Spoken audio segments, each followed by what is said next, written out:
தெளிவுறவே அறிந்திடுதல், தெளிவு தர மொழிந்திடுதல், சிந்திப்பார்க்கே களிவளர உள்ளத்தில் ஆனந்த கனவு பல காட்டல், கண்ணீர் துளிவர உள்ளுருக்குதல், இங்கிவையெல்லாம் நீயருளும் தொழில்கள் அன்றோ, ஒளி வளரும் தமிழ்வாணி அடியநீர்க்கு இவை அனைத்தும் உதவுவாயே. பேரன்பு மிக்க பாரதி அன்பர்களே, குவியம் இலக்கிய அமைப்பு நடத்துகின்ற மகாகவியின் மந்திர சொற்கள் என்ற தொடர் நிகழ்ச்சி இன்றைய தினம் ஜூம் அரங்கிலே உங்கள் முன்னே 185வது நிகழ்வாக மலர்கின்றது. எல்லோருக்கும் ஆஹ், கால வணக்கம். அதாவது அவர் சொன்னார், சுந்தரராஜன் காலை மாலை என்றார். கால வணக்கம் என்று சொல்லி நிறுத்தலாம். உலகம் பரந்த அளவுக்கு வெவ்வேறு இடங்களிலிருந்து நண்பர்கள் சந்திக்கிறார்கள். ஜூமிலே ஜூம் அரங்கிலே என்னை சந்தித்து கேட்கக்கூடிய அத்தனை நண்பர்களுக்கும், இதை யூடியூப் போன்ற இணையதளத்திலே பார்க்கக்கூடிய நண்பர்களுக்கும், பின்னால் பதிவிலே பார்க்க இருக்கக்கூடிய நண்பர்கள் ஆகிய அத்துணை பேர்களுக்கும் முதலில் எனது நன்றி கலந்த வணக்கங்களை உரித்தாக்கி மகிழ்கின்றேன். இன்றைய தினம் தொடர்ந்து நாம் மகாசக்தி வாழ்த்து பார்க்கிறோம். கவிஞர்களுக்கு சில விஷயங்கள்லாம் பாடுறதுல ஒரு எக்ஸூபரன்ஸ், ஒரு எந்தூசியாசம், ஒரு ஒரு செலிப்ரேட்டட் மூடு கிடைக்கும். அப்படி பார்த்தா அன்றிலிருந்து இன்று வரை குறிப்பாக பக்தி இலக்கியத்திலே இறைவனை பாடுகின்ற போது இருக்கக்கூடிய அந்த மகிழ்ச்சி இருக்கிறதே, அது சொல்லி முடியாது. நீங்க திருவாசகம் அல்லது தேவாரம், திவ்ய பிரபந்தம்லாம் பார்க்கும்போது அப்படியே அருவியா கொட்டியிருக்கும். இதெல்லாம் 10,000 பாடல்கள் எல்லாம் எழுதுவது என்பது சாதாரண விஷயம் அல்ல. அப்படியே கொட்டி போயிட்டே இருக்கும். தடுக்க முடியாது போகும். அது மாதிரி பாரதிக்கு தெய்வம், தேசம் இந்த ரெண்டுத்தை பத்தி பாடும்போது அவனுக்கு இருக்கிற ஒரு ஒரு உணர்ச்சி வேகம் இருக்கிறதே, அது யாரும் கட்டுப்படுத்தவே முடியாது. அதனால்தான் என்ன ஆறுது, அந்த உணர்ச்சி வெள்ளத்துல ரெண்டும் ஒன்னா கலந்து போறது. தேசமும் தெய்வமும் ஒன்னா கலந்து போயிடுறது. அவன் தேசத்தை பாடாமல் தெய்வத்தை பாடியதில்லை, தெய்வத்தை பாடாமல் தேசத்தை பாடியதில்லை. எங்கு தொட்டாலும் அந்த அந்த ரெண்டும் ஒன்னா கலந்து, அந்த டூ ஸ்ட்ரீம்ஸ், ரெண்டு மிகப்பெரிய மகா நதிகள் ஒன்றாக ஓடி பாரதியினுடைய கவிதாவேசம் என்ற அந்த கடலிலே இணைந்து நமக்கு ஒரு அற்புதமான கவிதா சாகரத்தை உருவாக்கி கொடுக்கிறதே, அதைத்தான் நாம் ரசித்துக் கொண்டிருக்கிறோம். அதை தொடர்ந்து பார்க்கலாம். முக்கியமா போன முறை நான் சொன்னபோது ரெண்டு விஷயம். ஒண்ணு வடிவ பிரம்மாண்டம், இன்னொன்று வினை பிரம்மாண்டம். வடிவ பிரம்மாண்டத்தை பல பேர் பாடி இருக்கிறார்கள். வடமொழியில பாத்தீங்கன்னா புருஷ சுப்சத்துல சகச சீஷா புருஷகா சகசிராட்ச சகசிரபாத் அப்படி வரும். 1000 தலைகள், 1000 கைகள் இருக்கக்கூடிய மகா புருஷன் என்றெல்லாம் வரும். அங்க போய் 1000னா நம்ம எண்ணிட்டு இருக்க கூடாது. இங்க 1000 என்பதெல்லாம் குறியீடுகள், அளவற்ற ஒரு ஒரு எண்ணிக்கையை, எண்ண முடியாத ஒரு தன்மையை குறிக்கின்றதாகத்தான் இருக்கிறது. அதைத்தான் அந்த பிரம்மாண்டத்தை பற்றி பேசுகிறான் Bharathi. As he used to say, the ineffable, you cannot describe. இந்த இந்த ஒரு முயற்சி தான் கவிஞர்கள், இலக்கிய படைப்பாளிகள் அத்தனை பேருக்கும் இதுதான் ஒரு உந்துதலாக இருக்கிறது. ஒரு ஒரு சிறுகதை அல்லது ஒரு நாவல் எதை எடுத்தினாலும் ஒரு நிகழ்ச்சி நடக்கிறது. அங்க பார்த்தவனுக்கு இருக்கிற உணர்ச்சி படிக்கிறவனுக்கு கொண்டு வரணுமே, இல்லையா? அந்த பார்ப்பவனுக்கும் படிப்பவனுக்கும் இருக்கக்கூடிய ஒரே பாலம் என்பது மொழி. அந்த மொழியை எப்படி பயன்படுத்துவது? அந்த மொழியை பயன்படுத்தி அங்கே நிகழக்கூடிய அத்தனை செய்திகளையும் இங்கே கொண்டு சேர்க்க வேண்டுமே, அதுதான் ஒரு படைப்பாளியினுடைய திறமை. அதுபோல கண்ணுக்கே தெரியாத ஒரு விஷயம், யாருக்குமே தெரியாது. சில பேர் இருக்குங்கிறான், சில பேர் இல்லைங்கிறான். இப்படிப்பட்ட இறை வடிவத்தை அதுக்கு ஒரு வடிவம் கொடுத்து, பராசக்தி என்ற ஒரு பெயர் கொடுத்து, அந்த மகாசக்தி அன்னையினுடைய உருவத்தை வர்ணிக்கிறான். இப்ப நீங்க சௌந்தர்ய லகரி இல்ல சிவானந்த லகரி, சங்கராச்சாரியர் அபிராமி பற்று பண்ண மாதிரி அபிராமி அந்தாதி, இது போன்ற பல விஷயங்களை பார்க்கும்போது இறைவனுடைய திருவுருவத்தை அங்கமாக வர்ணித்திருப்பார்கள். அதுக்கு பாதாதி கேசம், கேசாதி பாதம் என்று பெயர். ஒன்று முடியிலிருந்து அடி அல்லது அடியிலிருந்து முடி, இப்படி அவர்கள் நிறைய பாடி இருக்கிறார்கள். இது எல்லா பக்தி இலக்கியத்திலும் இருக்கிறது. பாரதியும் பாடி இருக்கிறார். பாரதி உங்களுக்கு தெரியும், பாஞ்சாலி ஸ்தபத்தினுடைய ஆரம்பத்திலே பாரதி பாடிய நான் குறிப்பிட்டிருக்கிறேன். அவளுடைய புருவம் எப்படி இருக்கும், அவளுடைய கண்கள் எப்படி இருக்கும், அவள் விரிந்த கருங்குழல் எப்படி இருக்கும் என்றெல்லாம் பாரதி எழுதுகிறார். ஆனா அதையெல்லாம் தாண்டி இந்த பாடலுடைய சிக்னிபிகன்ஸ் என்னன்னா, இந்த பாடல்ல பாரதி ரொம்ப ட்ரை பண்றான். அதாவது சொல்ல முடியாத சக்தியினுடைய வடிவத்தையும், அவளுடைய பேராண்மையையும், அவளுடைய பெரும் சக்தியையும், அவள் எங்கும் பரவி நிற்கக்கூடிய ஒரு மாபெரும் தத்துவத்தையும் பாரதி மிக முயற்சி செய்து செய்து படைக்கிறார். அதுதான் இந்த இந்த பாடல்ல பார்க்கிறோம். அதுதான் இந்த கவிதையினுடைய சிறப்பு. இந்த கவிதையினுடைய சிறப்பு என்னன்னா, மகாசக்தின்னு பார்க்கும்போது, மகாசக்தி வாழ்த்துன்னு பார்க்கும்போது, பாரதி மிக முயன்று கையிலே பிடிக்க முடியாத காற்றை கையிலே பிடிக்கிறான். இந்த சக்தி என்ற பிடிக்க முடியாத ஒரு தத்துவத்தை கையிலே பிடித்து காட்டுகிறான். அதை தொடக்கூடிய இடங்கள் எல்லாம் எவ்வளவு அருமை என்பதுதான் நம்ம பார்த்து கொண்டிருக்கிறோம். அதனால்தான் விண்டுரைக்க அறியாத மிக அரியதாய் என்று முதல்ல ஆரம்பிக்கிறான். அப்போ இந்த அறியாத ஒரு அறிய முடியாத ஒன்றை அறிய வைக்கிறானே, அதுதான் நம்ம பார்க்கிறோம். இப்போ நம்ம தொடர்ந்து இன்றைக்கு அந்த அந்த ஏத்தே பார்த்து கொண்டிருக்கக்கூடிய செய்யுளையும் அந்த கவிதையை அதை தொடர்ந்து பார்க்கலாம். அதை ஸ்கிரீன்ல பார்த்துட்டு நம்ம மேல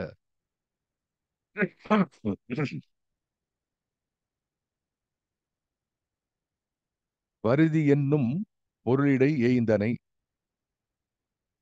பரவும் வெய்ய கதிரென காய்ந்தனை கரிய மேக திரளென செல்லுவை காலு மின்னென வந்துயிர் கொல்லுவை சொரியும் நீரென பல்லுயிர் போற்றுவை சூழும் வெள்ளம் என உயிர் மாற்றுவை விரியும் நீள் கடல் என்ன நிறைந்தனை வெல்க காளி என தம்மை வெல்கவே.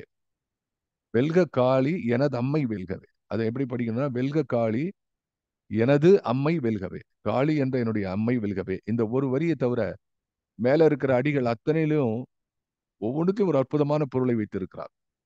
பொருள் விளங்கா அந்த சக்தி என்ற இறை சக்தி என்ற பொருளை விளக்கி செல்லக்கூடிய விஷயத்தை ஒவ்வொரு அடியிலும் வைக்கிறான். அதை பார்க்கிறோம். பரிதி என்னும் பொருளிடையே இந்தனை பார்த்துட்டு வரோம். மேல பார்க்கலாம். முதல் லைன் வந்து பரிதி என்னும் பொருளினை ஏய்ந்தனை. ஏய்ந்தனை என்றால் பொருந்தினை என்று நான் பொருள் சொன்னேன் போன முறை. அப்படி பொருந்ததி அந்த பொருந்தி நிற்கின்ற காரணத்தினாலே அவன் பரவும் வெய்ய கதிரோன் என காய்கிறான். அப்போ பாரதி சொல்லக்கூடிய விஷயம் பராசக்தியினுடைய ஒரு ஒரு ஒரு வினை ஒரு செயல் ஆண்மை எப்படி இருக்குன்னு சொன்னால், காண தெரியக்கூடிய எடுத்து வெளியில போய் பார்த்தா காய்ந்து எரியக்கூடிய இந்த சூரியன் இருக்கிறது. அந்த சூரியன் என்ற பொருளிலே அந்த ஒளியையும் வெப்பத்தையும் அது காயக்கூடிய அந்த தன்மையையும் நீதான் செய்கிறாய். எனவேதான் அந்த அந்த அந்த வினைச்சொல் வைக்கிறான் காய்ந்தனை. அதுக்கு எப்படி நீங்க பொருள் சொல்ல வேண்டும்? காய்ந்தனை என்றால் சூரியன் காய்கிறது என்று சொல்லல. அந்த பரிதி எனும் பொருளிடை நீ உன்னை பொருத்தி கொண்டாய். அப்ப நீ பொருத்தி கொண்ட நீ உன்னை பொருத்தி கொண்ட காரணத்தால் பரவும் வெய்ய கதிரென காய்ந்தனை. அப்ப நீதான் பருதி என்ற அந்த பொருள், நீதான் அங்கே பரவுகிறாய், நீதான் வெய்ய என்று சொல்லக்கூடிய அந்த வெப்பத்தை, வெய்யன்னா வெப்பம், சூடு, அந்த வெய்ய கதிர், அந்த கதிர்களுக்கு வெப்பத்தை கொடுக்கிறாய், அப்படி கதிரென காய்ந்தனை. ஆகவே நீதான் எல்லாம் அப்படிங்கிறான். அப்போ இதுதான் இந்த இந்த யூசேஜ் ஆஃப் வேர்ட்ஸ், இந்த இந்த இந்த மொழியினுடைய தன்மை இருக்கிறதே, அந்த வினைச்சொல் எப்படி கொண்டு போடுறான் பாருங்க. நீ ஏய்ந்தனை, நீதான் காய்ந்தனை. அடுத்து சொல்றான் கரிய மேக திரளன செல்லுவை. என்ன சொல்றான் நெக்ஸ்ட், இந்த மேகமாக நீ செல்கிறாய். மேகமாக செல்கிறாய் என்று சொல்லும் பொழுதே இந்த மேகத்தினுடைய இயல்பு என்ன என்று சொன்னால் ஒரு இடத்துல இருக்காது. மேகம் இட் மே கம், இங்கிலீஷ்ல சொன்னா இட் மே கம் ஆர் கோ.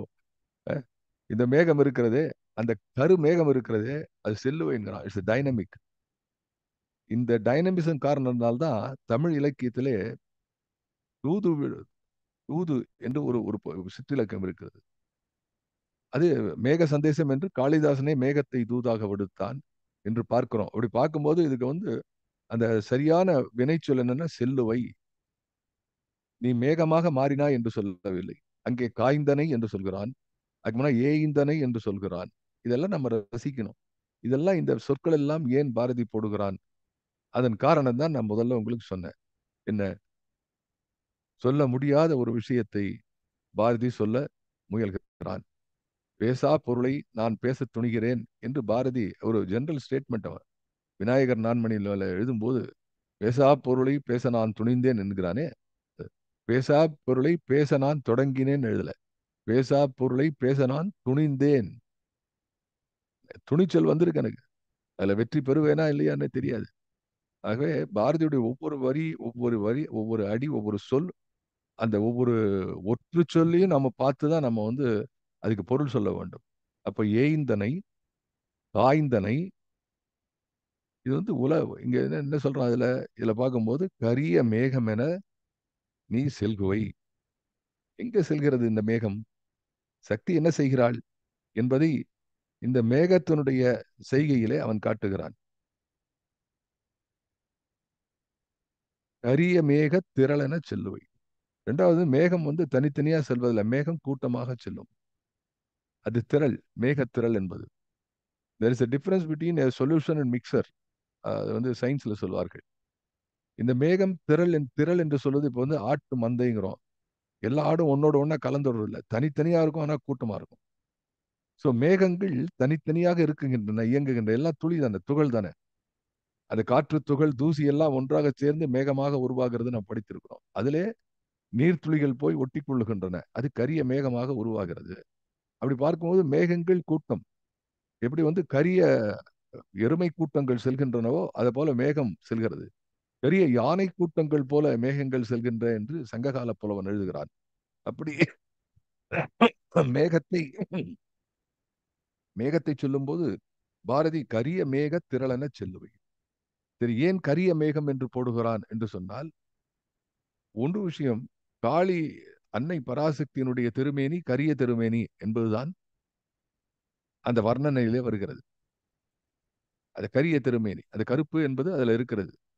காளி நிறம் கருப்பு தான், கரிய நிறம். அது மாதிரி கண்ணன் கரிய நிறம், ராமன் கரிய நிறம் சொல்கிறோம். அப்ப அந்த கரிய என்பதே சக்தியினுடைய ஒரு குறியீடு, அவளுடைய நிறத்தினுடைய குறியீடு. அது கரிய மேகமாக நீ செல்கிறாய். இரண்டாவது, கரிய மேகம்தான் வந்து கொடுக்கக்கூடிய மேகம் இல்லையா? கார்மேக மன்னன் கருமேகம் என்று சொல்லக்கூடிய அந்த இறைவனுடைய திருவருள் எல்லாருக்கும் யார் இன்னார் எவர் என்று தெரியாமல் அனைவருக்கும் கொடுப்பதனாலே அது கருமேகம் போல, அந்த கார்மேகம் போல இறைவனுடைய அருள் இருக்கிறது என்று சொல்லுகிறார்களே, அதைத்தான் சொல்லுகிறான் வந்து மேகம் கரிய மேக திரள் என செல்லுவை. கூட்டம் கூட்டமாக செல்கிறாய். இப்ப எங்கிருந்து எங்க வருகிறான்? முதல்ல வந்து பாரதி சூரியனை பாடுகிறான், சூரியன் என்ற பொருளை பாடுகிறான். பாடி அடுத்த வரியில வந்து அதனுடைய சூடு எப்படி பரவுகிறது என்று பாடுகிறான். அதன் பிறகு அந்த சூடு பரவக்கூடிய நிலையிலே அதற்கு ஒரு தடை வருகிறது. அது என்ன தடை? எவ்வளவு பவர்ஃபுல் மேகம் சார், எவ்வளவு சாரி, எவ்வளவு பவர்ஃபுல் சூரியன். சூரியனுடைய வந்து அதனுடைய பவர் சொல்ல முடியுமா? யூ ரீட், கூகுள் பண்ணி பார்த்தா சயின்ஸ்ல சூரியனை பற்றி பக்கம் பக்கமாக எழுதியிருப்போம். எவ்வளவு கண்டுபிடிச்சிருக்காங்க இப்போ. இத ரொம்ப சாதாரணமா ஒரு மேகம் தடுக்கிறதே, யோசித்து பார்த்திருக்கிறீர்களா? எவ்வளவு பெரிய சூரியனாக சந்திரனாக இருந்தாலும் இந்த கருமேகம் தடுத்து வருகிறது இல்லையா? இவ்வளவு பெரிய உலகத்தை நாம் கண்ணை மூடிக்கொண்டால் உலகம் இல்லாமல் செய்து விடலாம். அந்த பார்வை பாருங்க. அதாவது அந்த அந்த இயல்பை பாரதி சுட்டி காட்டுகிறான். ஏதோ ஒரு இடத்திலே நீங்கள் புரிந்து கொள்ளக்கூடிய வகையிலே அவன் சொல்கிறான், இதை பார், ஆகாயத்தில் இருக்கக்கூடிய எண்ணிலாத ஒரு ஒரு பெரிய ஆற்றல் படைத்த அந்த சூரியன் இருக்கிறதே, அந்த சூரியனாக நீ விளங்குகிறாய் அம்மா. அதனுடைய ஒளி வெள்ளமாக நீ விளங்குகிறாய். அதனுடைய வெப்ப கதிர்களாக நீ விளங்குகிறாய். அப்படி பார்த்து திரும்பி பார்த்தா அதை தடுக்கக்கூடிய கரு மேக கூட்டமாக நீ உலவிக் கொண்டிருக்கிறாய். அப்போ என்ன பொருள்? இதுல இன்னொரு ஆழ்ந்த பொருளாக எண்ணி பார்த்தால் என்ன தெரிய வரும் என்றால், அம்மா நீதான் கொடுக்கிறாய், ஒன்று கொடுக்கிறாய், அந்த கொடுப்பதற்கான ஒரு தடையும் நீதான் ஏற்படுத்துகிறாய். சூரியனை பார்க்க முடியலையே, கருமேகம் தடுத்து விட்டதே, இவ்வளவு ஆற்றல் உள்ள சூரியனை தடுத்து விட்டதே என்று எண்ணி பார்த்தால், அடுத்த நிமிடம் அந்த கருமேகம் நீராக பொழிந்து உலகை வாழ வைக்கிறது. என்ன அருமை! அடுத்த வரியில சொல்றான் பாருங்க சார், எனக்கு ரொம்ப பிடிச்ச இந்த இடம். கரிய மேக திரளென செல்லுவை, காலு மின்னென வந்து உயிர் கொல்லுவை, சொரியும் நீரென பல்லுயிர் போற்றுவை. மேக வந்த உடனேயே ரெண்டு விஷயம் நடக்கிறது. ஒண்ணு என்ன அப்படின்னா, இது ரொம்ப முக்கியமான இடம் இதுவும். காலும் மின்னென வந்து உயிர் கொல்லுவை. காலம் என்று சொன்னால் நான் வெளிப்படுத்துன்னு சொன்னேன், போன முறை பேசும்போதே சொன்னேன்.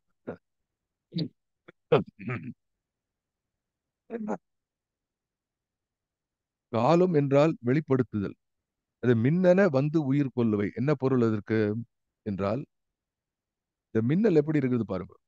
மின்னல் இருந்து பளிர்னு வெட்டும். மின்னலை வந்து போட்டோ எடுத்திருக்கிறாங்க, இல்லைன்னு சொல்லல. இப்போ வந்து photography so great become shutters, lens shutters அவ்வளோ இதுவா இருக்கு, they are able to catch it. ஆனாலும் கூட ஒரு ஒரு க்ஷண நேரத்தை வெட்டி தெரிக்கிறது.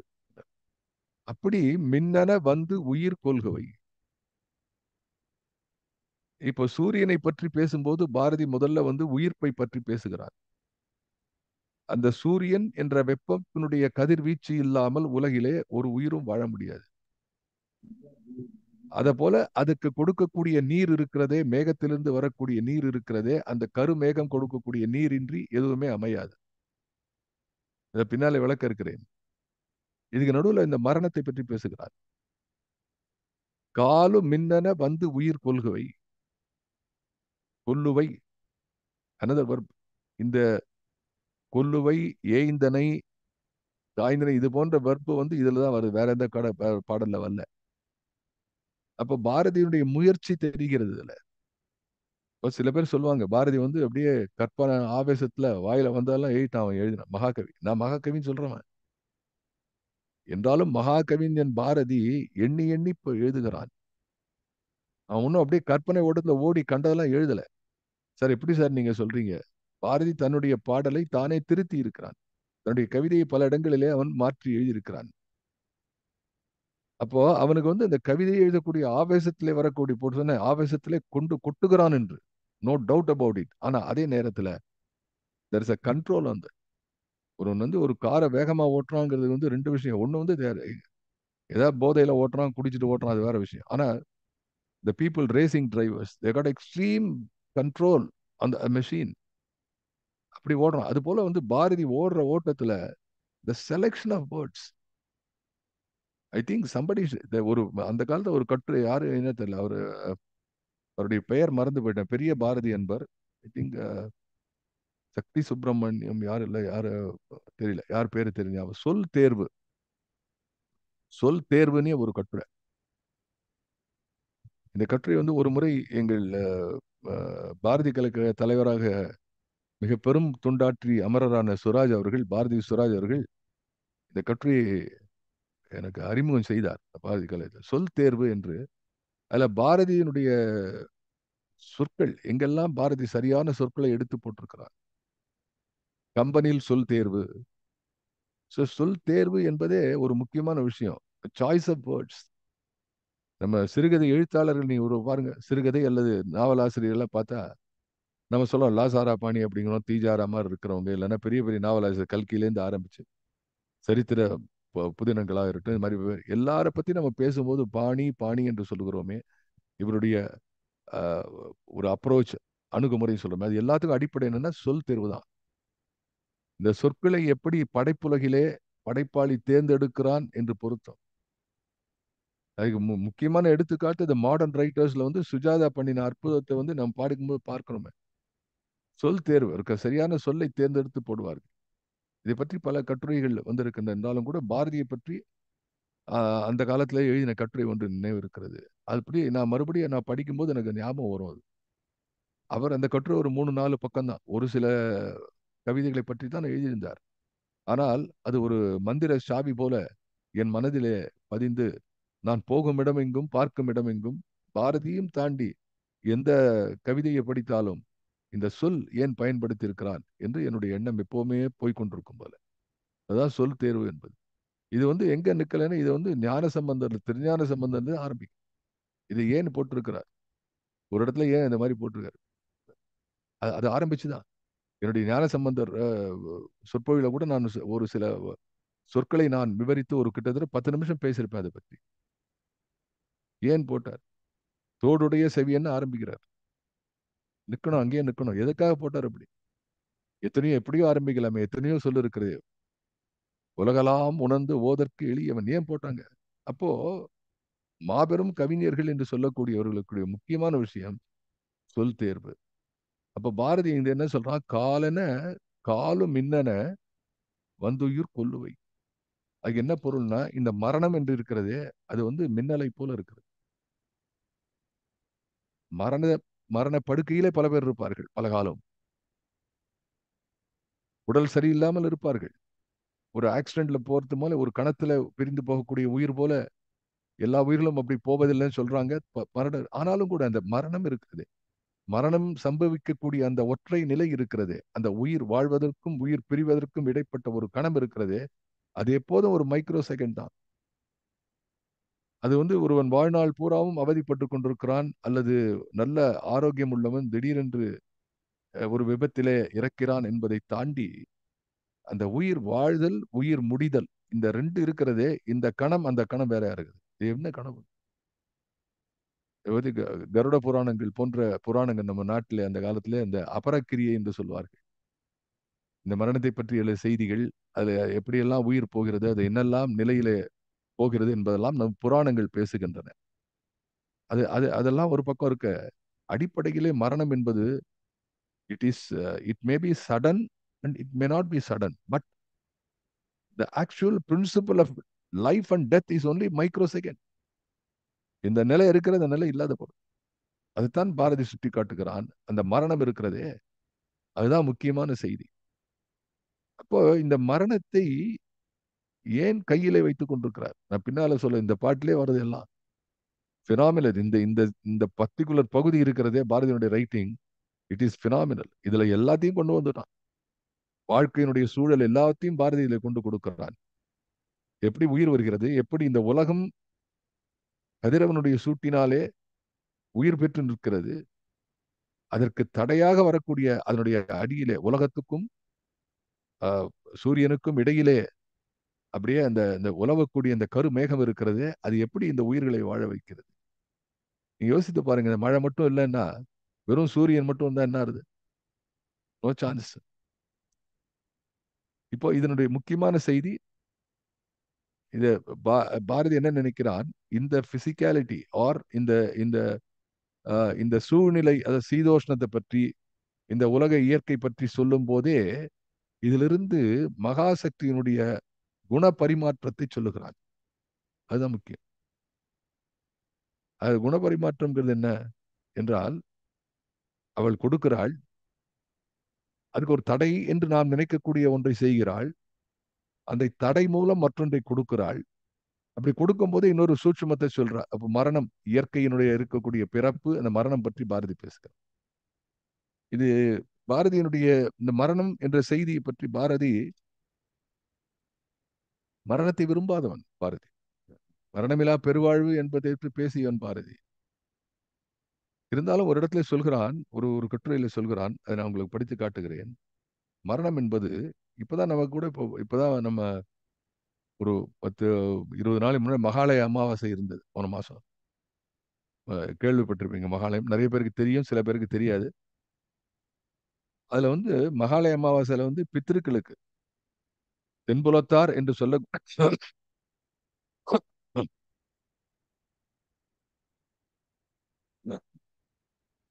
தென்புலத்தார் என்று சொல்லக்கூடிய இறந்தவர்களுக்கு, மறைந்த முன்னோர்களுக்கு நாம் சடங்குகள் செய்து அவர்களை பற்றி எண்ணி பார்க்கக்கூடிய ஒரு நிலை இந்த மகாலய அமாவாசை.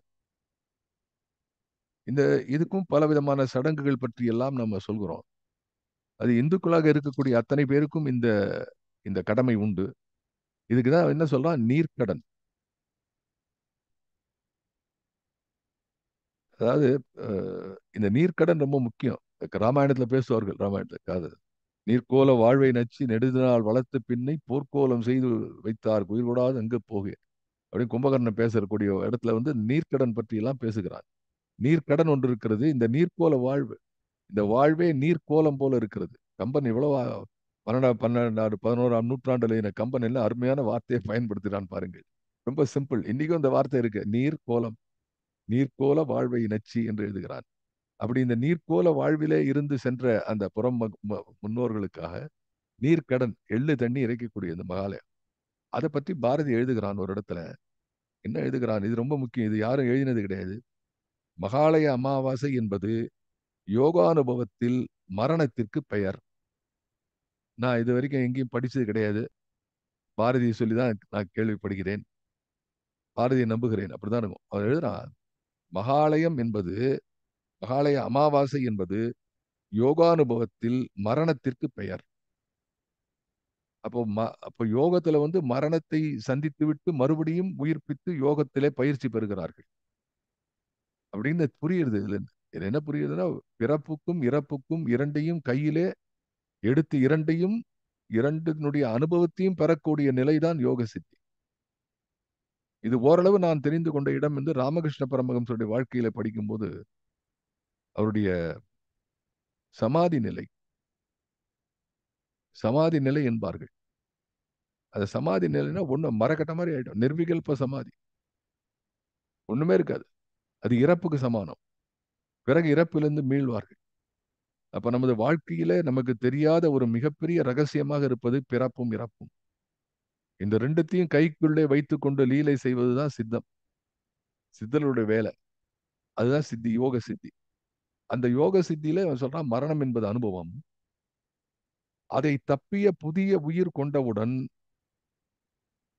சேர்ந்தபடியாக பல நாள் பராசக்தியை இடைவிடாமல் உபாசனை செய்ய வேண்டும் என்ற கொள்கையின் அறிகுறியாக இது இருக்கலாம். இது நவராத்திரி பூஜைக்கு புராணப்படி முகாந்திரம் சொல்லப்படுகிறது. நவராத்திரி காலத்தில் தேவி, அதாவது தேவிங்கிறது யோக மாயை என்பார்கள். அந்த யோக மாயை, இது பாரதி எழுத்து. லக்ஷ்மி, சரஸ்வதி, துர்க்கை என்று 3 விதமாக அவதாரம் செய்து பல அரக்கர்களை அழித்ததாகவும், அது முதல் வருஷந்தோறும் நமது தேசத்தில் இந்த திருவிழா நடந்து வருவதாகவும் கும்பகோண மடத்தார் தந்தியில் விளக்கப்பட்டிருக்கிறது. சங்கராச்சாரியார் மடத்திலிருந்து இந்த விஷயத்தை அறிவிப்பு செய்திருக்கிறார்கள். அதை பாரதி படித்து எழுதுகிறான். பராசக்தி எங்கும், இது இது புராண ஐதீகம். இதற்கு பொருள் அத்தியாத்மம். இதுக்கு பொருள் அத்தியாத்மம். அப்படின்னா என்ன பொருள்? பராசக்தி எங்கும் இருக்கிறாள், எப்போதும் அவள் இருக்கிறாள். தொழிலே உலகம், அவளே உலகம். பாருங்க, இது சாதாரண வார்த்தை மாதிரி இருக்கும். உள்ளுக்குள்ள போய் ஒரு நிமிஷம் யோசிச்சு பார்த்து, அடடா, தொழிலே உலகம், அவளே உலகம். இது மேத்தமேட்டிக்கல் ஃபார்முலா மாதிரி. இப்ப உலகத்தை வெளியில எடுத்துட்டோம்னா சக்தி தொழில் ரெண்டும் ஒன்னாயிடுறது. இதைத்தான் அவன் பல இடங்கள்ல சொல்கிறான். எவ்வளவு எளிமையா சொல்றா பாருங்க. தொழிலே உலகம், அவளே உலகம். அப்ப சக்தி தொழில் தானே. அந்த இயக்கம் என்பது சக்தி. இப்படி பல இடங்களிலே சொல்லி அவளுடைய விரிவான வினை பிரம்மாண்டத்தை அங்கங்கே சுட்டி காட்டக்கூடிய தன்மையை பாரதி தன் கவிதையிலே உள்ளீடாக கொண்டிருக்கிறார். இந்த எண்ணம் இருப்பதனால்தான் மகாசக்தி வாழ்த்திலே அவன் முக்கியமாக அதை சொல்கிறான். சொல்றான் மேலும், குழந்தைகளும் சாமானிய ஜனங்களும் அவளை சிலை என்று நினைக்கிறார்கள். அவள் சிலை இல்லை, உண்மை ஒளி. அது கோயில் புறத்திலே மாத்திரமில்லை, அகத்திலும் இருக்கிறது. கடலை அது அசைக்கிறது. பாதாளத்தின் கீழே மற்றொரு பாதாளம், அதன் கீழே ஒன்று, அதன் கீழே ஒன்றாக எல்லையின்றி பரந்த திசை முழுதையும் கவர்ந்தது. எப்படி பார்த்தாலும் ஆரம்பம் இல்லாமலும், எப்படி பார்த்தாலும் முடிவில்லாமலும் இருக்கும் அற்புத வஸ்து. அதுல நான் ரசிக்கிறது உரைநடையில பாரதி அந்த ரிப்பீட் பண்றான் பாருங்க. இதெல்லாம் அந்த காலத்துல கிடையவே கிடையாது. ஒரு அந்த பாரதி வாழ்ந்த காலத்திலே இருந்த உரைநடையில எப்படி பார்த்தாலும் ஆரம்பம் இல்லாமலும், மறுபடியும் எப்படி பார்த்தாலும் முடிவில்லாமல். திருவிக போன்றவர்கள் எப்படி எதிர்ப்பார்கள்? ஆரம்பம் இன்றி முடிவும் இன்றி என்று அப்படி மேல போய் கொண்டு அது பொருள் தானே. ஆரம்பம் இன்றி முடிவும் இன்றி தான் அல்டிமேட். அது பாரதி வந்து ஒரு அடைமொழி சேர்க்கிறான். எப்படி பார்த்தாலும் ஆரம்பம் இல்லாமல், எப்படி பார்த்தாலும் முடிவும் இல்லாமலும். அந்த இன்சிஸ்டன்ஸ், அந்த selection of words. Again let me tell you, selection of words does not mean rare words. புதிய வார்த்தைகள் பாரதி எழுதியிருக்கான். நெட்டை கனவு என்று எழுதுகிறார், மின்னல் சுவை என்று எழுதுகிறார். அதுவும் குயில் பாட்டில் அவன் அவன் பதியக்கூடிய அவன் எழுதக்கூடிய அந்த சொல் பிரயோகம் இருக்கிறது அற்புதம். நான் அதையெல்லாம் சொல்லவில்லை, அதெல்லாம் ஒரு பக்கம் இருக்கட்டும். அவன் போற போக்குல அதை சொன்னக்கூடிய அற்புதமான பாடல் வரிகள். ஆனா சாதாரண வார்த்தைகள். அப்ப இதான் எழுதுறான். அப்ப எப்படி அப்ப என்ன எழுதுறான்? மகாலய அமாவாசை, அந்த மகாலய பட்சம் என்று சொல்வதை அவன் யோகானுபவத்தில் இருக்கக்கூடிய மரணம் என்ற அந்த விஷயத்தை பாரதி சுட்டி காட்டுகிறான். அது வந்து ஒரு பெரிய ஒரு ஒரு செய்தியாக நான் உங்களோடு பகிர்ந்து கொள்கிறேன். இரண்டாவது, அதன் காரணமாகத்தான் அந்த மரணம் நிகழ்ந்து அந்த மரணத்தோடு இணைகிறார்கள். அதனால்தான் இந்த தென்புலத்தாருக்கு அந்த நீர்க்கடன்கள் செலுத்தி கொண்டிருக்கிறார்கள். அது gateway for that. That is a time when you are interacting with the dead. அந்த மரண சம்பவிக்கக்கூடிய அந்த இடத்திலே அதை தெரிந்து கொள்ளக்கூடிய அந்த அந்த குறிப்பிட்ட பக்குவத்திலே பராசக்தியினுடைய அந்த லீலை தெரிகிறது. எனவே மறுபடி அந்த மரணத்திலிருந்து இருக்கக்கூடிய உயிர் மறுபடி உயிர்க்கிறதே, அதை கொண்டாடுவதற்காக நவராத்திரி 9 நாட்கள் 9 ராத்திரியாக இருக்கிறது. அதனால்தான் ராத்திரிங்கிறான். பகல்ல இல்ல, ராத்திரி நவராத்திரி என்று வருகிறது என்றெல்லாம் இந்த புராணங்கள் பேசுகின்றன. ஆகவே இதையெல்லாம் பார்க்கும்போது நமக்கு ஒன்று தெரிகிறது. பாரதி சொல்ல முடியாத இந்த விஷயத்தை மிக மிக கடினமாக முயன்று சொல்கிறான். இப்போ 3 4 சொல்லியிருக்கான். ஒண்ணு பரிதி என்று சொல்லியிருக்கிறான். பராசக்தி எப்படிப்பட்டவள்? பரிதியை பற்றி இதை பற்றி யாராவது யாராவது எழுதுவது என்றால் இப்படிதான் எழுதணும். Suppose it is taken as a subject, அது 1 2 3 குறிப்பு எப்படி எழுதணும்? ஒண்ணு பரிதியாக சூரியனாக நினைக்கிறார். இரண்டாவது, சூரியனிலிருந்து பரவக்கூடிய ஒளி வெப்பம் இரண்டுமாக உணர்கிறான். இப்ப இந்த விஷயம் தான் முக்கியம். இதுதான் பகுத்தறிதல் என்று பெயர். பொதுவாக இறைவனை சூரியனாக சொல்லுகிறார்கள். உலகை ஆளக்கூடிய அந்த ஆதவனை அவன் தான் அது அந்த இறை சூரியனை கடவுள் என்று சொல்லக்கூடிய ஞாயிறு போற்றுதும். இங்க பாரதி கோஸ் விண்டுரைக்க அவன் சொல்றான் பாருங்க. அதனாலதான் இந்த பாட்டுல என்ன சொல்லலாம், விண்டுரைக்க. இப்ப என்ன பண்றான்? பரிதியையும் சூரியனும் சூரிய ஒளியையும் அதனுடைய வெப்ப கதிர்களையும் தனியாக பிரித்து மூன்றாக சொல்லி அந்த மூன்றிலும் சக்தி இருக்கிறாள் என்று பேசுகிறார். அப்போ to his mind he is somewhat satisfied. சக்தியினுடைய அளவில்லாத ஆற்றலை நான் ஒவ்வொன்றாக தொட்டி காட்ட வருகிறேன். எலாபரேட்டிங். எப்படி ஒரு அக்கார்டியன் வாசிக்கும் போது அப்படி அப்படி மேல அப்படி இழுத்து அந்த காத்து உள்ள வந்ததுக்கப்புறம் கொடுக்குறாங்களோ அது போல ஒரு ஒரு சப்ஜெக்டை அப்படி எடுத்து விரிக்கிறான். அப்படி விரித்து போட்டு பேசுகிறான். பருதியா? அது ஒரு பொருள் தான் அது. ஐயோ, அது காய்கிறதே, அது சக்தியினுடைய, அது பரவுகிறதே, அது சக்தியினுடைய செயல் என்று சொல்கிறான். அதன் பிறகு கீழே இந்த இரண்டாவது விஷயம் என்ன சொல்றான்? மேகம் தடை செய்கிறது. அந்த தடையிலையும் ரெண்டு விஷயம் நான் சொன்னேன். என்ன? ஒன்று, மேகம் தடை செய்கிறது. எவ்வளவு எவ்வளவு பெரிய ஆற்றலா இருந்தாலும் அது தடுக்கிறது. ஆனால் அந்த தடை என்பது உலகத்தினுடைய நன்மைக்காக பயக்கிறது. அது இறைவனுடைய செயல். தடுப்பது போல் இருக்கும், ஆனால் அதிலே ஒரு பயன் இருக்கும். மூன்றாவது என்ன சொல்கிறான்? அந்த மேகம் வரும்போது அதிலே மின்னல் வெட்டி சாய்கிறது. அதை போல மரணம் என்ற ஒரு யாரும் அறியாத ஒரு விஷயத்திற்கு ஒரு உதாரணம் சொல்கிறான். மின்னலை போன்று வருகிறது மரணம் என்பது. யாராவது எழுதியிருக்கலாம். இருந்தாலும் கூட கவிதையில அதை ஒரு பொருளாக மாற்றி அதை சக்தியினுடைய இயல்பாக மாற்றுகிறான். அப்ப இதுல ரொம்ப முக்கியமா நம்ம கவனிக்க வேண்டிய என்னன்னா, போன ஸ்டான்ஸா வரைக்கும் இறைவனை பற்றி சக்தியை பற்றி சொல்ல முடியவில்லையே என்று பிரலாபித்துக் கொண்டிருந்த பாரதி, புலம்பிக் கொண்டிருந்த பாரதி ஒரு முடிவுக்கு வருகிறான். நாம் இயற்கையை பாடுவோம். இயற்கையினுடைய வடிவத்திலே சக்தியை சுட்டி காட்டலாம். ஏனென்றால் அந்த இயற்கையை படைத்தவள் சக்தி. அப்போ தான் தான் ஒன்றில்லாமல் அது எப்படி இருக்கும்? நான் வழக்கமாக சொல்வதுண்டு, ஓஷோனுடைய quotation, if God is beautiful, how can he create something not beautiful என்று கேட்பார். எப்படி மாவு எப்படி இருக்கிறதோ அதுதான் பண்டம் என்று சொல்வது போல, இயற்கையில் இப்படி எல்லாம் இருக்குன்னு சொன்னா அதுதானே இறை. இந்த இயற்கையை படைத்தது யார்? இறைவி, சக்தி என்று சொன்னால் அந்த சக்தியினுடைய உருவம் இப்படித்தான் இருக்க முடியும். எனவே இது ஒரு லாஜிக்கல் அப்ரோச். எப்படி ஒரு லாஜிக் நம்ம பார்க்கிறோமோ, எதனால் எது நிகழ்ந்தது என்று சொல்கிறோமோ, அதை போல இதனால் இது நிகழ்ந்தது என்று பார்ப்பதற்கான ஒரு வாய்ப்பை பாரதி ஏற்படுத்திக் கொள்கிறான். அதான் அவனுடைய ஒரு ஒரு இந்த தாட் ப்ராசஸ்ல ஒரு முக்கியமான விஷயம். அப்ப என்ன சொல்றான்? காலும் மின்னல வந்து உயிர் கொள்ளுவை சொல்றான். அடுத்து என்ன சொல்றான்? சொரியும் நீரென பல்லுயிர் போற்றுவை. ரொம்ப முக்கியமான இடம் அது. எனக்கு தெரிஞ்சு மழையை சொரியும் நீர் என்று யாரும் சொன்னதே கிடையாது. என்னமோ அதாவது போற போக்குல சொல்றேன், தப்போ ரைட்டோ. தவறாக கூட இருக்கலாம். ஏன்னா நான் படித்த அளவு வந்து நீங்கள் யாராவது வேறு இடத்துல பார்த்தால் எனக்கு சொல்லுங்கள். நான் பார்த்த ஒரு சொரியும் நீர் என்று மழைய யாரும் சொன்னதா புரியல எனக்கு. சொரியும் நீர் என பல்லுயிர் நீ வந்து பல்லுயிர் நீங்க பல்லுயிரை நீ வளர்க்கிறாய் என்று பேசுகிறார். என்ன சொல்றாங்க? கரிய மேக திரளெனச் செல்லுவை, காலும் மின்னென வந்துயிர் கொல்லுவை, சொரியும் நீரென பல்லுயிர் போற்றுவை. இதுல 2 விஷயம் பார்க்கணும். ஒன்று சொரியும் நீர். அது வினைத்தொகை. இந்த நீர் சொரிகின்ற நீர், சொரிய போகும் நீர் வந்து அது அந்த வினைத்தொகை நம்ம எல்லாருக்கும் தெரிஞ்சிருக்கும். அது பெய்து கொண்டே இருக்கிறது சொரியும் நீர். மழை என்பது அ ஒரு இது என்னுடைய நண்பர் இருந்தார். அ அதாவது எப்படி ஒரு கவிஞர் இளந்தேவன்னு பேரு. மிக அருமையான கவிஞர். அவர் தான் எழுதினார் ஒரு இடத்துல. அவருடைய வரி என்ன அ "தண்ணீருக்கு சோம்பல் வந்தால் அது பனிக்கட்டியாக மாறும்" என்று எழுதினார். "த லேசி வாட்டர் பிகம்ஸ் பனிக்கட்டி."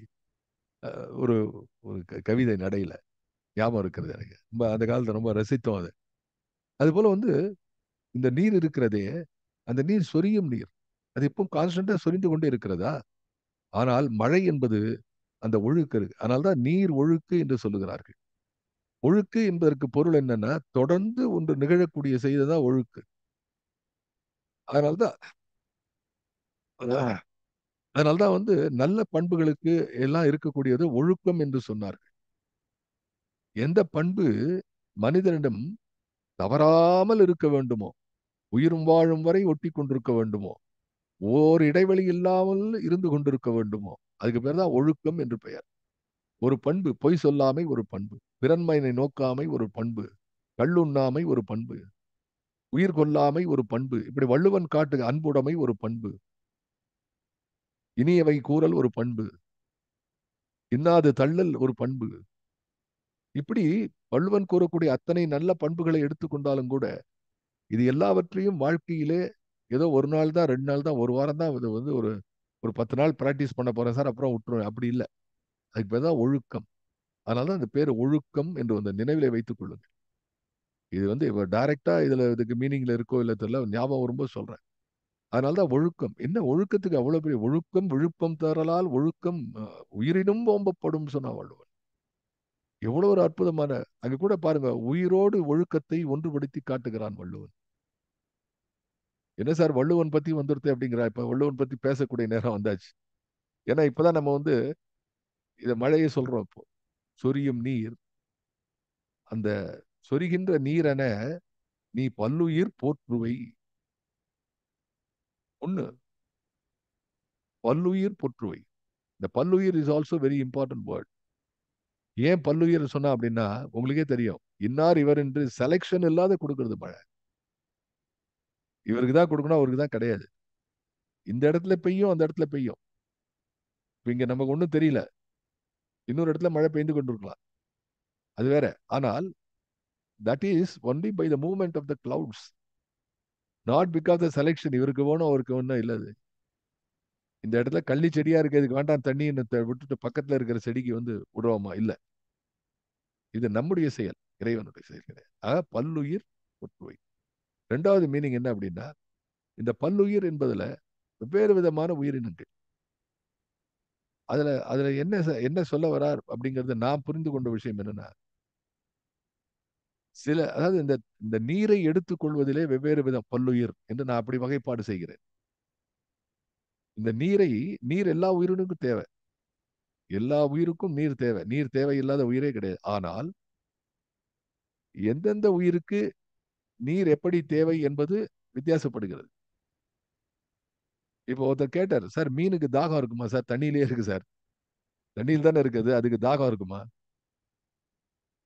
இன்னொரு கவிஞன் எழுதினான், "மீன் அழுத கண்ணீர் தெரியாது" அப்படின்னு எழுதினான். அருமையான கவிதை. ஐ திங்க் கண்ணதாசனுடைய ஒரு கவிதை நினைக்கிறேன். மீன் அழறது தெரியுமா வெளியில? தெரியாது. ஏன் தண்ணியில தானே இருக்கு. மரங்கள் அது மேல தண்ணி விழுறது.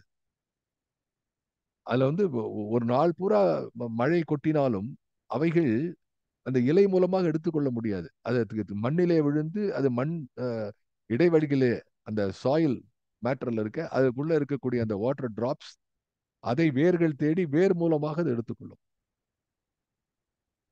இன்னும் வளர்ந்த ஆர்கானிசம் இருக்கும்போது அதுக்கு வந்து தேவைப்படக்கூடிய நீர் எப்படி என்று சொன்னால், அது நீர் தேங்குகின்ற தன்மை.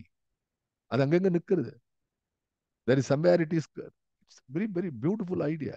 நீங்க ஏதாவது ஒரு ஒரு நூலை பிடித்து கொண்டு சென்றால் உங்களுக்கு இந்த உலகத்தினுடைய உண்மை புரிய வரும். என்ன அற்புதம்! ராக் பூல் என்று சொல்லுகிறார்கள். மலையினுடைய இடையிலே இருக்கக்கூடிய சின்ன வெளிகளிலே தண்ணீர் தேங்கி நிற்கிறது. அந்த பறவைகள் வந்து குடிக்கின்றன. அப்போ பல்லுயிர் போற்றுவை என்று சொன்னால் சக்தி என்ன செய்கிறாள்? இந்த கொடுத்தாச்சு உனக்கு. அம்மா என்ன பண்ணுவா? குழந்தைக்கு வந்து இந்த சாதம் வச்சிருக்க சாப்பிட்டு போயிடுவாளா? இப்படி பண்ண முடியுமா ஒரு அம்மாவால? அந்த குழந்தையோட பின்னாலேயே ஓடுவாள்.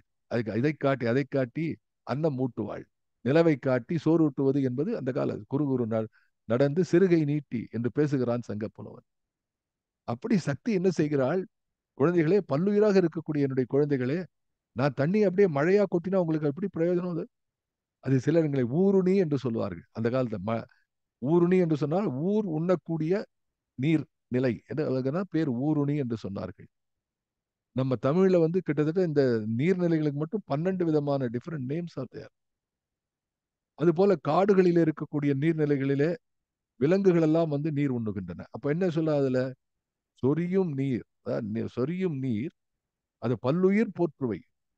சொரியும் நீரென பல்லுயிர் போற்றுவை. பல்லுயிர் என்று சொன்னால் பலவிதமான உயிர்கள் என்று மட்டும் பொருள் இல்லாமல் பலவிதமான நிலைகளிலே அந்த அந்த நீரை ஏற்றுக்கொள்ளக்கூடிய நிலை.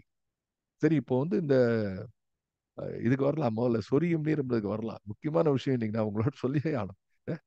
இந்த சொரியும் நீர் மழையை பத்தி வள்ளுவர் எடுத்து பார்க்கலாம். திருக்குறள்ல வந்து கடவுள் வாழ்த்துக்கு அப்புறம் அடுத்த நிலையில வச்சிருக்கிறது என்ன சார்? வான் சிறப்பு, இல்லையா? ஏன் வான் சிறப்பை 2வது அதிகாரமாக வைத்தார்கள் என்று யோசித்து பார்த்தால், பெரும்புலவர் வடிவேலு செட்டியார் போன்றவர்கள் அதை விளக்கமாக எழுதியிருக்கிறார்கள்.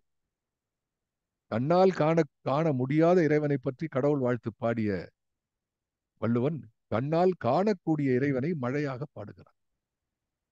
அப்ப எப்படி பாரதி பொறுத்துக்கிறான் பாருங்கள். கண்ணால் காணக்கூடிய விஷயத்தை இறைவனாக மாற்றுகிறான். உன்னால் சூரியனை பார்க்க முடியும், உன்னால் மேகத்தை பார்க்க முடியும், உன்னால் அவருடைய செயலையும் பார்க்க முடியும், பயனையும் பார்க்க முடியும். அந்த பயனை நீ அனுபவிக்கிறாயே, அதையும் அனுபவித்து பார்க்க முடியும். இதுதான்டா கடவுள். அப்ப இயற்கை கடவுள் என்று பல பேர் சொன்னார்கள். ஆனால் அந்த இயற்கை அணு அணுவாக பிரித்து கொஞ்சம் கொஞ்சமாக உங்களுக்கு உங்களுக்கு எப்படி ஒரு தாய் உணவை கொஞ்சம் கொஞ்சமாக ஊட்டுவாளோ, ஒரு ஸ்பூன் எடுத்து அதிலும் பாதி தான் இருக்கும். ஒரு சின்ன ஒரு சின்ன கிரேப் ஃப்ரூட் இருந்தா அந்த கூட குழந்தைக்கு முழுசா கொடுக்க முடியாது. அதை 2ஆக பிளந்து கொடுப்பாள். ஒரு ஆரஞ்சு சுளை இருந்தா முழுசா சாப்பிடுமா குழந்தை? நம்ம மாதிரி அதுக்கு உரித்து கொடுப்பாள். அப்படி பாரதி என்ன நினைக்கிறான்? இது தெரிந்தவர்கள் தெரியாதவர்கள். சூரியனையும் மழையை பத்தி யாருக்கு தெரியாத இருக்குமா? இப்படி பல்லுயிர் போற்றுவை. இந்த பல்லுயிர் போற்றுவை இந்த சொரியும் நீர்ல. அதனால வான் சிறப்புல இருக்கக்கூடிய முதல் அந்த இருக்கக்கூடிய அந்த குரல் இருக்கிறதே, அந்த குரல் வந்து அட்டகாசமான குரல். அதுல வந்து எல்லாரும் வந்து எக்ஸாம்ல கேட்கக்கூடிய கேள்வி வந்து துப்பார்க்கு பாய. அந்த குரல் சொல்லிட்டா போறோம் எல்லாரும். குரல் தெரியுமா கேட்டா என்ன சொல்லுவாங்க சார்? துப்பாக்கி துப்பாக்கி குரல் சொல்லுவாங்க. அந்த குரல் என்ன அருமையான குரல் தெரியுமா? எங்கள் பேராசிரியர் நாகநந்தி அவர்கள் அந்த குரலை கிட்டத்தட்ட 3 நாட்கள் எங்களுக்கு விவரித்தார்கள். அற்புதமான குரல். அது மாதிரி ஒரு குரல் இருக்க முடியாது. அதுல முதல்ல வந்து இருக்கக்கூடிய குரல் என்ன அப்படின்னா, வான் சிறப்புல முதல் குரல், வான் நின்று உலகம் வழங்கி வருதலான் தான் அமிர்தம் என்று உணரப்பார்த்து. உடனே நம்ம எங்க மாணவர் ஐ ரிமெம்பர் 40 ஆண்டுகளுக்கு முன்னாடியே அமர்ந்து கேட்ட அந்த நாகநந்தியுடைய வகுப்பு நினைவு வருது. உடனே நான் எழுந்து கேட்பேன். அப்பப்போ கேள்வி கேட்பேன். நிறைய நிறைய கேள்வி கேட்டுக் கொண்டிருந்தேன். அந்த கேள்விதான் எனக்கு வந்து ஐயம் நிறைய வரும் அந்த காலத்துல படிக்கும் போதெல்லாம். நான் கேட்டேன், வான் நின்று உலகம் வழங்கி வருதலான்னு இருக்கேன் சார். எது வழங்குறது? வான் தானே வழங்குறது. உலகம் நின்று கொடுக்கிறது. என்ன தப்பா எழுதியிருக்கேன் சார்? என்ன சார் இது? வான் வழங்கி உலகம் நின்று தருதலான் தான் இருக்கணும் அப்படின்னு கேட்டேன். அந்த கேள்வி ஞாபகம் இருக்கு எனக்கு. அதுக்கு ஒரு பதில் அழகா சொன்னார். சொன்னார், வான் நின்று உலகம் வழங்கி வருதலான். அப்போ ஒன்று புரிந்தது. நம்ம பழந்தமிழ் கவிதைகள் இருக்கக்கூடிய சொற்களுக்கும் இன்றைய இருக்கக்கூடிய சொற்களுக்குள்ள பொருள் நாம் கொஞ்சம் மாற்றி சரியாக பார்த்து கொள்ள வேண்டும். வழங்கி உலகம் வழங்கி வருதலால் என்று சொன்னால் வழங்குதல் அல்ல, வாழ வைப்பது என்று பொருள். வழங்கி பழைய கால அந்த காலத்துல வந்து கிராமத்துல இந்த சொல் கூட உண்டு. நல்ல நல்ல வழங்கம், நல்ல வழங்கோடு இருந்தார்கள், வளமோடு இருந்தாலும் வழங்கி இருந்தார்கள், வாழ்ந்திருந்தார்கள் என்று பொருள். அது ஒரு பொருள். இரண்டாவது பொருள் என்ன என்று சொன்னால், வான் நின்று உலகம் வழங்கி வருதலால். அப்ப வந்து வான் வழங்க நினைத்தாலும் கூட அது ஒரு இன்டீரியர், ஒரு ஒரு ஃபில்டர் நடுவுல, அதன் மூலமாகத்தான் வழங்கி வருதல் என்று ஒரு பொருளும் சொல்லலாம் என்று அந்த அதுக்கு அதுக்கு ரொம்ப நாள் அதை பற்றி பேசிய நினைவுக்கு வருது. வான் நின்று உலகம் வழங்கி வருதலால். இப்ப ரெண்டு விஷயம் நடக்குது. ஒன்று, வான் அங்கே இருக்கிறது. அது உலகம் அந்த வானிலிருந்து பெறக்கூடிய மழையை வழங்கி வருகிறது. அப்ப வழங்குதல் யாருக்கு பொருளாக நிற்கிறது? உலகத்துக்கு பொருளாக நிற்கிறது. அப்படி இல்லாம வானிலிருந்து மழை வருமா என்று சொன்னால் அது யாருக்கும் பிரயோஜனம் இல்லையே. எனவே வானின்று உலகம் வழங்கி வருதலால் அதுதான் அது அமிர்தம் என்று சொல்கிறோம். அது இல்லாம உயிரே இருக்க முடியாது. எனவே அமிர்தம் என்று உணரப்பட்டது என்று முதல் குறளிலே வான் சிறப்பிலே குறளாசான் சொல்வது என்ன என்று சொன்னால், இந்த இறைத்தன்மை அமிர்தம் என்ற அந்த உயிர் இருக்கிறதே, அந்த உயிர் நிலை இருக்கிறதே, அந்த அமுதம், அந்த அமுதம் இருப்பதனாலே உயிர் ஓடிக்கொண்டிருக்கிறது. எனவே அதை கொடுக்கக்கூடிய மழை இறைவனுக்கு சமம். அப்ப பாரதி என்ன சொல்கிறான்? சொரியும் நீரென என்று சொல்லும்போது, மழை எப்படி உயிர்களை வாழ வைத்து அமுதம் போல இருக்கிறதோ, அப்படி அமுதமாக நிற்பவள் சக்தி. இரண்டாவது, இது அருமையான குறள் இதுல. துப்பார்க்கு துப்பாய துப்பாக்கி, துப்பார்க்கு துப்பாய தூம் மழை. இதுல ஒன்று சொல்றேன். இந்த இந்த குறளை வந்து கடைசியில் சில பேர் என்ன சொல்லுவாங்க? துப்பாய தூவும் மழை என்று சொல்வார்கள். துப்பாய தூ அளபடை ஊ என்று வரும் அதுல. தூ, அதுக்கப்புறம் ஒரு ஊ, அப்புறம் இம் என்று இருக்கும். அதை படிக்கும்போது தூவும் மழை என்று சொல்வார்கள். அது அப்படி படிக்கக்கூடாது. துப்பாயதும் அது அளபடை. அதுக்கு வந்து எந்த விதமான ஒலி குறிப்பு தான் உண்டே ஒழிய அது தனியாக படிக்கக்கூடாது. ஊ என்பதை நீட்டி ஒலிக்க வேண்டும் என்பதற்காக அந்த ஊ என்பது இருக்கிறது. இப்ப மேல இந்த குறளை பார்க்கலாம். துப்பார்க்கு துப்பாய என்று சொன்னால் உண்பவர்களுக்கு. துப்பார்க்கு என்பது கூட துய்ப்பார்க்கு. துப்பார்க்கு என்பது இந்த துப்பு என்பதற்கான அந்த பொருள் உணவுப் பொருள். அந்த உணவுப் பொருளை உருவாக்குவதற்காக இருப்பது. துப்பார்க்கு துப்பாய துப்பாக்கி. உணவுப் பொருளை ஆக்குவதற்கு பயன்பட்டு அந்த உணவுப் பொருளாகவும் இது மாறுகிறது. அந்த உணவுப் பொருளை உங்களுக்கு கொடுக்கிறது. அப்படி கொடுத்துட்டு துப்பார்க்கு மறுபடியும் அதை உண்பவர்க்கு துப்பாயதுவும் மழை. அந்த உண்பவர்க்கு ஒரு உணவாகவே மாறிவிடுகிறது. இப்போ இதை வந்து இந்த குறள்ல நம்ம பார்க்க வேண்டிய ரெண்டு விஷயம். ஒன்று, இந்த உணவினை உண்பவர்களுக்கான உணவினை அது கொடுக்கிறது. அதுதான் ஆக்கி தருகிறது. நமக்கு தெரியும் அது. தண்ணி இல்லைன்னா என்ன வரும்? ஒரு விவசாயம் இருக்குமா? நிலம் இருக்குமா? நீர் இல்லை என்றால் என்ன இருக்க முடியும்? ஒண்ணுமே இருக்க முடியாது. நீர் தான் அடிப்படை.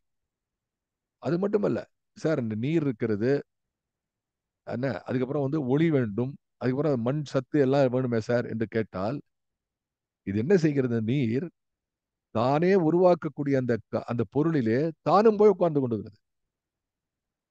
அதுதான் இப்போ any any vegetable or anything, any organism that what we talk, what is organic என்று சொல்லும் போது அதில் நீர் இருக்குது. நம்ம உடல்லே 70-80% நீர் தானே. யானைக்கும் அப்படித்தானே. எந்த உயிரினம், எந்த உயிர் பொருளாக இருந்தாலும் இப்ப என்ன செய்கிறது? இந்த நீர் என்பது உண்பவர்களுக்கான உணவுப் பொருளை துப்பாக்கி அந்த உணவுப் பொருளாக தானும் மாறுகிறது. துப்பாக்கி என்று சொன்னால் அது அந்த துப்பு சாப்பிடக்கூடிய பொருளாக மாற்றுகிறது. அந்த பொருளிலேயே அது அமர்ந்திருக்கிறது. இல்லைன்னா சாப்பிட, அதாவது ஒரு ஒரு தக்காளி இருக்கு, தக்காளி சாப்பிடணும், வாடி போச்சுங்கிறான். சார் வேணாம் சார், வாடி போச்சு சார், சாப்பிட முடியாது அப்படின்னா. வாடி போச்சுன்னா என்ன அர்த்தம்? டீஹைட்ரேஷன். அதுல இருக்கக்கூடிய நீர் சத்து போயிடுறது. அப்ப அந்த நீர் இருக்கும் வரைதான் அந்த உணவுப் பொருளுக்கு அந்த சக்தி இருக்கிறது. என்ன சக்தி? இறை சக்தி. அந்த நீர் என்ற சக்தி உள்ளுக்குள்ளே அமர்ந்திருக்கு. சரி, நீ சாப்பிடுற, சாப்பிட்டுட்டே இருக்கும்போது திடீர்னு விக்கல் ஒரு தண்ணி எடுத்து குடிக்கிற. யாராவது வந்து தண்ணீர் இல்லாமல் சாப்பிட முடியுமா? எனவே தண்ணீர் என்பது உணவாகவும் மாறுகிறது. இரண்டாவது, இந்த நீருக்கு கூட நீருக்கு இருக்கக்கூடிய குணம் வேற எந்த உணவுப் பொருளும் கிடையாது. அதனால்தான் அதை உணவுப் பொருள் என்று வள்ளுவன் பேசுகிறார். Can you replace water? எவ்வளவு சாப்பிட்டாலும் தண்ணிக்கு இப்பதான் மாற்று இருக்க முடியுமோ? எனவே அந்த நீரின்றி அமையாது உலகு என்பது சொன்னதின் காரணமே, துப்பார்க்கு துப்பாய துப்பாக்கி, உண்பவர்களுக்கு உணவுப் பொருளாக மாற்றி கொடுத்து, துப்பார்க்கு சாப்பிடவர்கள் அப்படி உண்பவர்களுக்கு துப்பாயதும் மழை. அதற்கு உணவாக தானே மாறக்கூடிய ஒளி. எவ்வளவு பெரிய தியாகம் அது! இந்த நீர் என்ன செய்கிறது? தன்னை உணவுப் பொருளாக மாற்றி எல்லாருக்கும் கொடுத்து மறுபடி தானே உணவுப் பொருளாகவும் உண்ணக்கூடிய ஒரு பொருளாகவும் அது மாறுகின்றது என்று சொல்கிறோமே. அப்படி பார்க்கும்பொழுது இப்படிப்பட்ட ஒரு அளப்பரிய ஒரு தியாகத்தை செய்யக்கூடிய யாராக இருக்க முடியும்? இறைவனாகத்தான் இருக்க முடியும். அதுதான் வந்து இறை சக்தி என்பதிலே பேசுகிறார். இல்லையா? புரிஞ்சா அது? இறை சக்தி என்பதை பற்றி பேசுகிறார். அப்ப இத சொன்னா தான் அங்க போய் நிக்கும். அப்ப கண்ணில் தெரியாத சக்தி உருவத்தை அவன் ஒரு இறைவனாக, இறைபொருளாக காட்டுவதற்கு இயற்கையை ஏற்றுக்கொள்கிறான். இந்த பாடல் பூராவும் அதைத்தான் பேசுகிறார். இந்த பாடல் அடுத்த வரி என்ன என்று பார்த்தால், சொரியும் நீரென பல்லுயிர் போற்றுவை. அதுல போற்றுவை என்பது ரொம்ப முக்கியம். காரணம், இது வந்து it is not only creation, but it's இது வந்து ஒரு போற்றுவை என்பதற்கு பொருள் என்னன்னா, இது இது வாழக்கூடிய காலம் பூராக பராமரித்தல், மெயின்டெனன்ஸ். அது என்னெல்லாம் அந்த உயிருக்கு வந்து அந்த உயிர் வாழ்விலே வாழ்நாள் பூராவும் அந்த உயிருக்கு இந்த இந்த நீர் தேவையாக இருக்கிறது. அது ஏதோ ஒரு நாள் இருந்து 2 நாள் இருந்துன்னு இல்ல. சாப்பிடாத கூட உண்ணாவிரதம் கூட இருக்கலாம். தண்ணி சாப்பிடாத இருக்க முடியாது. ஒரு நாள் கூட maybe 1 or 2 days then life is out. ஆகவே இது போற்றுவை என்று சொன்னதுக்கு காரணம், சொரியும் நீரென பல்லுயிர் போற்றுவை. 2வது அதுக்கு அடுத்த லைன் பாருங்க. சூழும் வெள்ளமென உயிர் மாற்றுவை. இதுல சூழும் வெள்ளம் என்று ஏன் சொன்னான் என்று சொன்னால், வெள்ளத்துக்கு ஒரு இயல்பு இருக்கிறது. என்ன இயல்பு? மேட்டிலிருந்து கீழே வரும். கீழேந்து மேல போகாது. மேட்டிலிருந்து கீழே வரும். அடர்த்தியான இடத்திலிருந்து அது தண்ணீர் அதிகம் இல்லாத இடத்துக்கு அது தாவி செல்லும். So there is a gradient for water. அதாவது அடிப்படை டைனமிசம். ஒரு ஒரு ஜடப்பொருள் என்று சொல்லக்கூடிய ஒரு பொருளுக்கு, உயிரற்ற ஒரு பொருளுக்கு, அது ஏற்கனவே இருக்கக்கூடிய இப்போ வந்து உலகத்துல நமக்கெல்லாம் இப்ப நம்ம போனா இப்படி போறோம், அப்படி போறோம்னா உயிர் இருக்கக்கூடிய பொருள்கள். உயிரற்ற பொருள்கள் இயங்குவதற்காகவே உலகிலே சில சக்திகள், இப்போ வந்து புவியீர்ப்பு சக்தின்னு சொல்றோம். இந்த புவியீர்ப்பு சக்தி என்பது ஒரு ஜடப்பொருளுக்கு ஒரு வினை செயலை கொடுக்கிறது. டைனமிக். That means static. ஒரு பந்து மேல தூக்கி போடுறது கீழ வருது. அந்த அந்த பந்து கீழ வருதுன்னு சொன்னா, அதுக்கு அந்த ஓட்டம் அதனுடைய உயிர் சக்தி இல்ல. அது கீழிருந்து இழுக்கக்கூடிய சக்தி. ஆகவே இறைவன் என்ன செய்கிறான்? உங்களுக்குள்ளே இருக்கக்கூடிய சக்தி அன்றி, இந்த உலகத்திலே பொதுவாக உயிரற்ற பொருள் எல்லாம் எப்படி இயங்க வேண்டும் என்பதற்கான ஒரு சக்தியை பொதுவான பூமிக்கு, உலகத்துக்கு கொடுத்து நிற்கிறான். அதை பார்க்கும்போது, அதுக்கு பாரதி சொல்லக்கூடிய வரி என்ன என்று பார்த்தால், "சூழும் வெள்ளம் என உயிர் மாற்றுவை." எப்படி இந்த வெள்ளம் அங்கங்கே போகிறதோ, மேட்டிலிருந்து கீழும், அ அ வேகமாக செல்லக்கூடிய இடத்திலிருந்து குறைவாக செல்லக்கூடிய இடத்திற்கும் எப்படி இந்த இந்த வெள்ளம் சூழ்கிறதோ, இந்த சூழ் என்பது டைனமிசம். அது வினையை குறிக்கிறது. அதைப் போல நீ என்ன செய்கிறாய்? வெள்ளம் என இந்த சூழும் வெள்ளம் என உயிர் மாற்றுவை. இந்த உயிர் மாற்றுவை என்பதற்கு என்ன பொருள்? உயிரை எப்படி மாற்ற முடியும் என்று சொன்னால், ஏற்கனவே சொன்னதுதான். இந்த உயிர் மாற்றுதல் என்பது உயிரினுடைய குணத்தை மாற்றுவது. உயிர் மாற்றுவை என்று சொன்னால் குணத்தை மாற்றுவது. உயிருக்கான குணத்தை மாற்றுவை. 2வது இன்னொரு பொருள் என்னன்னு சொன்னா, பரிணாம வளர்ச்சியில நீங்க பார்த்தா கூட lot of science in it. இந்த இந்த ஸ்டான்ஸால லாட் ஆஃப் சயின்ஸ். பின்னாடி வரதுக்கு நிறைய அறிவியல் உண்மைகளை, பயாலஜிக்கல் ஆஸ்பெக்ட்ஸ் அவன் எழுதுறான் பாரதி. அப்ப வெள்ளமென உயிர் மாற்றுவை என்பதற்கு இன்னொரு தத்துவார்த்த பொருளாக ஒன்று சொல்கிறேன். அதுக்கு அது அது அது சொல்லக்கூடிய நேரம் இருக்கிறது நினைக்கிறேன். இப்போ the entire concept of life is starting with only water. உலகத்துல வந்து according to bioenergetics 2/3 of the world is only water. 1/3 தான் என்டையர் வாட்டர் கண்டென்ட். ஆக என்ன நமது புராணப்படியும் சயின்ஸ் படியும் பார்த்தா it is through out only water first. அந்த வெள்ளம் சூழ்ந்து இருக்கிறது. சூழும் வெள்ளம் என்று பாரதி சொல்லக்கூடியதுக்கு இந்த பொருள், இந்த தத்துவத்திலே வரக்கூடிய பொருள். Entire world is only rich only with water. ஒண்ணுமே இல்லை. அதுல முதல்ல வந்து நம்ம இந்த இந்த தசாவதாரத்துல சொல்லக்கூடிய அந்த இவல்யூஷனரி பிரின்சிபிளும் இதெல்லாம் வருது. அதை பல பேர் விளக்கி எழுதியிருக்கிறார்கள். பல நூல்களும் இருக்கின்றன. நீங்கள் படித்து பார்க்கலாம் அதுல. எப்படி வந்து ஒரு மத்ஸ்யாவதாரம், மீன் அவதாரம் ஆரம்பித்து கடைசியில மனித அவதாரத்தை சூப்பர்மேன்ல வந்து முடியுது அந்த அவதாரம். அப்படி பார்க்கும்போது யூ ஃபீல் எவ்ரி ஆர்கானிசம், உயிரினுடைய தோற்றம் என்பது நீரிலே இருக்கிறது. இந்த நீர் இன்னொன்று வந்து பயாலஜிக்கலா பார்த்தா, இந்த ஒன்றிலிருந்து ஒன்று இருக்கக்கூடிய இந்த இனப்பெருக்கம் பார்க்கும்பொழுது அதுக்கு ஏதோ ஒரு மீடியம் தேவைப்படுகிறது. அந்த மீடியம் மோஸ்ட்லி இந்த பரிணாம வளர்ச்சியில அது நீராக அமைந்திருக்கிறது. ஒன்றிலிருந்து இன்னொன்றுக்கு செல்லக்கூடிய அந்த உயிர் மாற்றம் இருக்கிறதே, அது நீரிலிருந்து விளைந்திருக்கிறது. இன்னும் கேட்டா, எப்படி வந்து நமக்கு தெரிஞ்சு இப்ப நாம மண்ணிலே இருக்கக்கூடியவர்கள், எனவே மண்ணிலே எல்லாம் தோன்றுகின்றன்னு சொல்றோம். ஆனா அடிப்படையிலே அது கடலாக இருக்கிறது. அந்த கடல் என்ன செய்கிறது? பலவிதமான உயிர்களை படைத்து, பலவிதமான பொருட்களை படைத்து, அதை மேலெடுத்து அது தன்னிலே ஒன்றிலே 3 பகுதி மண்ணாக மாறுகிறது. அந்த மண் மேடாக மாறுகிறது. அதிலே உயிர்கள், வெவ்வேறு வகையான உயிர்கள் மலர்கின்றன. அதுல வந்து ஃபார் எக்ஸாம்பிள் பயாலாஜிக்கலா பார்க்கும்போது எவல்யூஷன்ல வந்து ஒரு பக்கம் வந்து இந்த இந்த ரெப்டைல் தரையில ஓடுகிற பிராணிகள் இருக்குன்னு அதுக்கு ஈக்குவலா வந்தது வந்து பறவைகள் என்று சொல்வார். அப்ப தண்ணியில இருக்கக்கூடியது, தரையிலே வாழக்கூடிய உயிர்கள், இதுக்கு தரையை தொடாமல் தரையிலே வந்து போய் ஆனா வானத்திலேயே பறக்கக்கூடிய அந்த வானத்தையும் பயன்படுத்தி கொள்ளக்கூடிய உயிர்கள் என்று 3 வகையான உயிர்களை படைக்க விளக்குகிறார்கள் பயாலஜில. இப்படி பார்த்தாலும் கூட நாம் அறிந்து கொள்ளக்கூடிய என்னன்னு சொன்னா, இது எல்லாத்துக்கும் ஆரம்ப புள்ளி இருக்கிறதே, அது நீர்.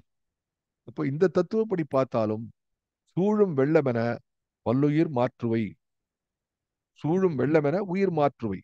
அப்போ இந்த இடத்துல வந்து purely Bharathi is talking about the scientific basic analogy and the concept of the evolution. பரிணாம வளர்ச்சி எப்படி நீரில்தான் எல்லா உயிர்களுக்கான அடிப்படை ஆதாரம் ஆரம்ப காலத்திலிருந்து வரும்போது வந்திருக்கிறது என்பதை அவன் சுட்டி காட்டுகிறான். அதுக்கு அடுத்து சொல்றான், விரியும் நீள் கடல் என்ன நிறைந்தனை.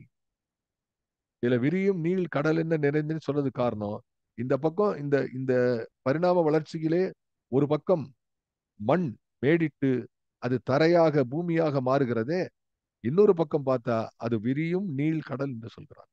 அது என்ன விரியும் நீள் கடல் என்று சொன்னால், நீளம் அகலம் ரெண்டுத்தையும் சொல்றான். விரியும் என்பது அகலத்தை பேசுகிறது, நீள் என்பது நீளத்தை சொல்கிறது. இந்த ரெண்டும் சொல்லும்போது ஒரு பரப்பளவு நமக்கு தெரிகிறது. அப்போ இன்னொரு முக்கியமான செய்தி என்னன்னா, இந்த விரியும் கடல் என்று சொல்கிறான். விரியும் நீள் கடல் என்ன நிறைத்தனை சூழும் வெள்ளம் என உயிர் மாற்றுவை. அப்போ இந்த சூழும் வெள்ளத்திலிருந்து உயிர்கள் மாறும் பொழுது அந்த அந்த அந்த கடல் நீர் அதுக்கு உதவாமல் போகிறது. என்ன என்ன போறது பாருங்க. What a great idea. எந்த வெள்ளத்திலிருந்து உயிர்கள் எல்லாம் முளைத்து வருகின்றனவோ, எந்த வெள்ளத்திலிருந்து பரிணாமம் வந்ததோ, அந்த வெள்ள நீர் என்பது தரையிலே வந்த பிறகு அந்த உயிரினங்களுக்கு உதவாமல் போகின்றது.